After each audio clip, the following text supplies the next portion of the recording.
Halo penggemar film, kali ini kita akan membahas film Midsommar tahun 2019. Sebuah film psikologis yang berfokus pada trauma, hubungan yang retak, serta manipulasi emosional yang dibalut dalam ritual budaya yang tampak indah, akan tetapi menyimpan kengerian. Tidak perlu berlama-lama, langsung saja kita ke alur filmnya.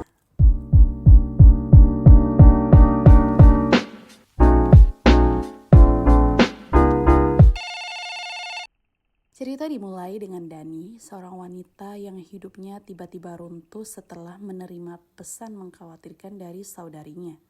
Tak lama berselang, tragedi besar menimpa keluarganya, meninggalkan luka mendalam yang terus menghantui. Dani terperangkap dalam duka rasa bersalah dan trauma yang seolah tak pernah benar-benar pergi. Di sisi lain ada Christian sang kekasih yang tampak setia menemani dan mencoba menghiburnya. Namun di balik sikapnya yang terlihat peduli, tersimpan perasaan jenuh dan keinginan untuk mengakhiri hubungan. Sayangnya, Christian tak cukup berani untuk jujur, sehingga hubungan mereka pun berjalan tanpa arah yang jelas dan dipenuhi kepura-puraan dan ketidakpastian. Suatu hari, Christian bersama teman-temannya merencanakan perjalanan ke Swedia untuk menghadiri festival musim panas di sebuah komunitas terpencil bernama Harga. Sekaligus sebagai bahan penelitian untuk tesis mereka. Awalnya, rencana ini disembunyikan dari Dani. Mid-June to late July? Yeah. Namun, sebuah kelalaian membuat Dani mengetahui semuanya, memicu pertengkaran yang hampir mengakhiri hubungan mereka. And it was the first you'd ever heard of it. Pada akhirnya, dengan perasaan yang campur aduk, Dani pun ikut dalam perjalanan tersebut. I guess so. Who's that one? That's last year's May Queen. Pele, temannya mereka yang berasal dari komunitas Harga, mulai menceritakan tradisi unik di desanya, termasuk pemilihan Ratu Mei yang dilakukan setiap tahun. Namun tanpa sengaja, penjelasan itu justru menyentuh sisi rapuh Dani, memunculkan kembali kecemasan yang selama ini ia coba tekan.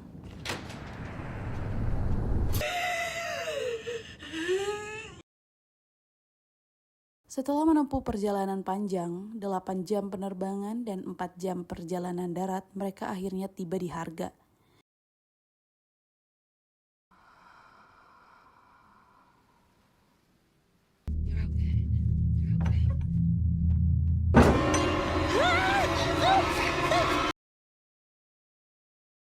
Desa itu menyambut mereka dengan pemandangan yang menakjubkan, alam yang terang, udara yang segar, dan masyarakat yang tampak hangat serta bersahabat. Di balik keindahan itu, berbagai ritual budaya yang aneh dan tidak biasa mulai mereka saksikan. Skål! Di sisi lain, seorang wanita lokal bernama Maja yang baru dinobatkan sebagai perempuan yang siap menikah menunjukkan ketertarikan pada Christian. Isyarat kecil yang ia berikan pun disadari oleh Christian, yang tampaknya tidak menolak perhatian tersebut. Sementara itu, suasana desa yang meriah membuat mereka ikut larut dalam tarian bersama warga setempat. Akan tetapi bagi Dani, semua itu tidak terasa menyenangkan. Ia merasa diabaikan, terlebih karena hari itu adalah ulang tahunnya. Sesuatu yang bahkan tidak diingat oleh Christian pacarnya. Kekecewaan itu semakin menegaskan betapa renggangnya hubungan mereka. Di tengah kesedihannya, Pele datang menghampiri memberikan ucapan selamat ulang tahun yang tulus, serta sebuah lukisan hasil karya sendiri. Sebuah perhatian kecil yang justru terasa jauh lebih berarti. Hari pertama mereka di desa diisi dengan berkeliling, dipandu oleh Pele dan sepupunya. Really? Yeah, 4 years and 2 weeks. You're right. I'm sorry. Dalam sebuah percakapan sederhana tentang lamanya hubungan Dani dan Christian, terlihat jelas perbedaan perasaan di antara mereka. Christian tampak tidak terlalu peduli. Sementara Dani adalah salah satu yang masih berusaha mempertahankan hubungan itu. What? Wow. Congratulations. Di bagian ini kita mengetahui sebuah fakta menarik. Simon dan Connie ternyata telah bertunangan dan berencana menikah dalam waktu dekat. Hubungan mereka tampak jelas dan penuh kepastian. Sebuah kontras yang halus namun terasa jika dibandingkan dengan hubungan Dani dan Christian yang justru dipenuhi keraguan. Perjalanan tur pun berlanjut. Di sepanjang desa, mereka diperlihatkan serangkaian gambar yang sekilas tampak seperti lukisan biasa.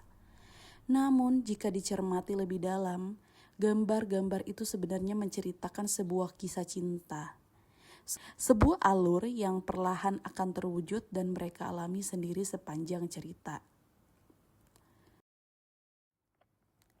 Di sisi lain, Pele menjelaskan tentang siklus kehidupan masyarakat di desa tersebut. Usia 0 hingga 18 tahun dikenal sebagai musim semi, di mana masa muda penuh harapan bersemi. Namun saat Dani mempertanyakan apa yang terjadi di atas usia 72 tahun, Pele hanya memberi isyarat samar, mengisyaratkan bahwa saat itu menandakan akhir dari perjalanan hidup mereka. Happy birthday to What? you.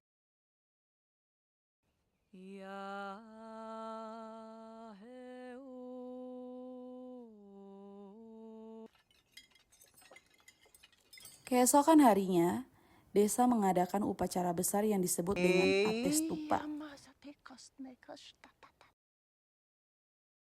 Diawali dengan perjamuan yang tampak biasa, tetapi suasana mulai berubah saat warga berkumpul di tebing yang menjulang tinggi.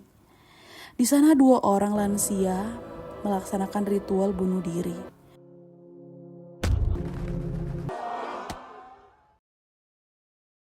Dani yang menyaksikan peristiwa tersebut merasakan kecemasan mencekamnya. Ketika seorang lansia tak tewas setelah melompat, warga desa memaksa untuk mengakhiri hidupnya. Sebuah tindakan yang mengejutkan Dani dan teman-temannya.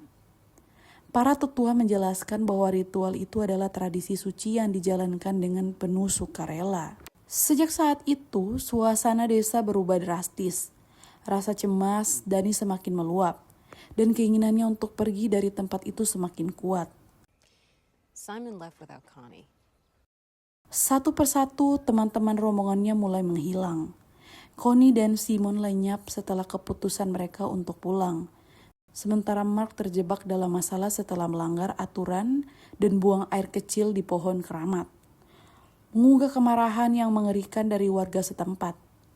Tak lama kemudian, ia juga menghilang secara misterius setelah dipanggil seorang wanita di tengah makan siang. Sementara itu, Josh berusaha menggali lebih dalam mengenai tradisi desa untuk bahan tesisnya. Ia menemukan kitab leluhur yang ditulis oleh Ruben. No. Namun saat itu malam tiba, Josh berusaha mengambil gambar kitab tersebut meskipun telah dilarang.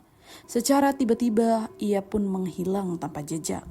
Akibat hilangnya Josh dan tuduhan sebagai pencuri kitab, Christian terpaksa menghadapi sidang di sebuah rumah warga.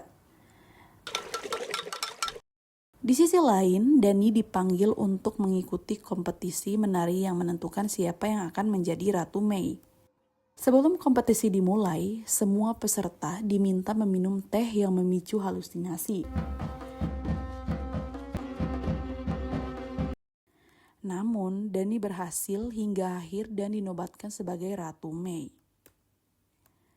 Namun saat perayaan berlangsung, Christian terlibat dalam ritual lain. Dia terpengaruh untuk menikahi seorang gadis bernama Maja di bawah keadaan setengah sadar.